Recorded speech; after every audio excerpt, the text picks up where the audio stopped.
اور نہ ہی یہ ایک قوم کا وطن ہے۔ یہاں کئی قومیں رہ رہی ہیں اور ان کے مفادات جدا جدا ہیں۔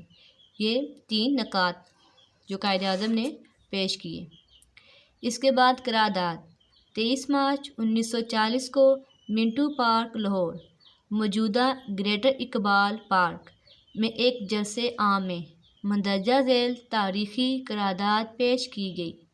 قرار پایا آل انڈیا مسلم لیگ کے اجلاس کی مسلمہ رائے یہ ہے کہ اس ملک میں کوئی دستوری خاکہ قابل عمل یا مسلمانوں کے لیے قابل قبول نہیں ہوگا جب تک وہ اس اصول پر مرتب نہ کیا جائے۔ وہ اصول کیا ہیں کہ جغرافیائی لحاظ سے متصلح علاقے الگ خطے بنا دیے جائیں اور جو علاقائی رد و بدل ضروری سمجھا جائے کر لیا جائے تاکہ ہندوستان کے شمال مغرب اور شمال مشرق میں جن علاقوں میں مسلمانوں کی اکثریت ہیں انہیں آزاد ریاستوں کی صورت میں اکٹھا کر دیا جائے جن کے اندر شامل ہونے والی اکائیاں خود مختار ہوں۔ اس کے بعد مندرجہ بالا قرارداد شیر بنگال مولوی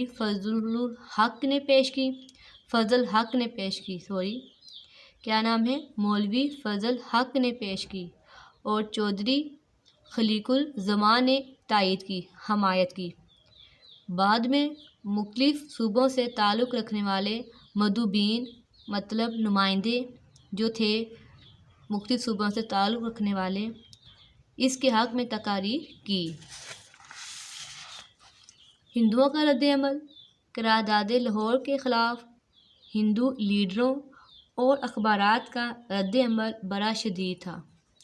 ہندوستان ٹائمز نے لکھا کہ ایک فرقے کو مطمئن کرنے کے لیے برصغیر کی وحدت کو پارہ پارہ کرنا عوام کی ترقی اور سکون کو برباد کرنے کے مترادف ہے۔ گاندھی نے قرارداد کے مندرجات کو ایک جھوٹ قرار دیا اور تقسیم کو خودکشی قرار دیتے ہوئے کہا کہ وہ اس چیر پھاڑ میں شریک نہیں بنے گا۔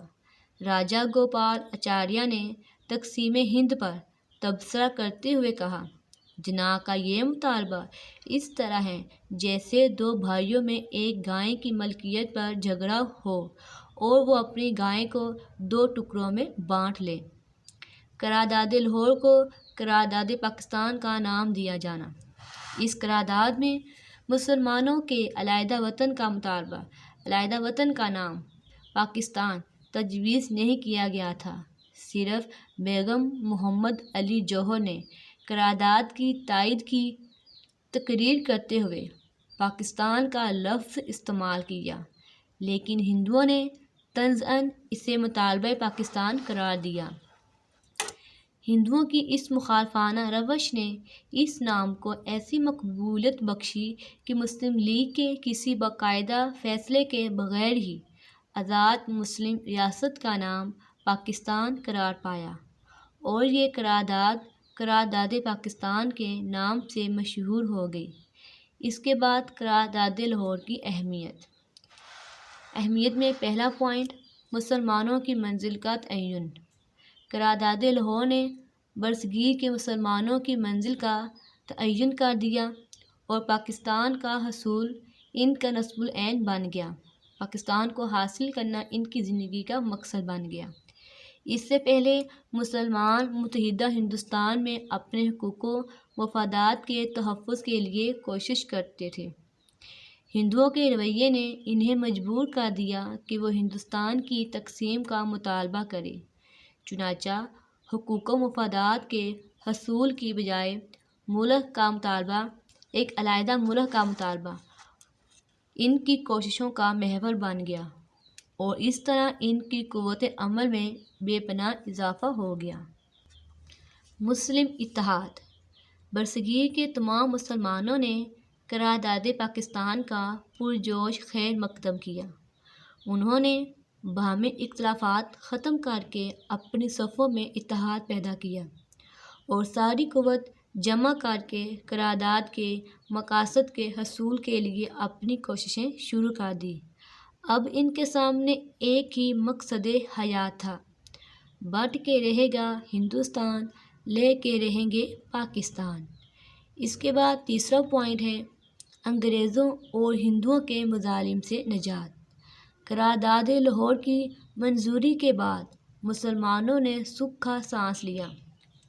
انہیں احساس ہوا کہ ایک آزاد ریاست کے حصول سے انہیں انگریزوں اور ہندوؤں کی ہیلا سازیوں، مکاریوں اور استحصالی ہتھ کنڈوں سے نجات مل جائے گی، اور وہ اپنے ملک میں پرامن زندگی گزارنے کے ساتھ ساتھ اس ضابطۂ حیات کی بھی حفاظت کر سکیں گے جو ان کے لیے سب سے اہم ہے۔ اسلامی اخوت کی بے نظیر مثال۔ قرارداد لاہور کی تائید و حمایت کرنے میں اقلیتی صوبوں کے مسلمانوں نے جس عظمت اور اسلامی اخوت کا ثبوت دیا، اس کی مثال ملنی مشکل ہے۔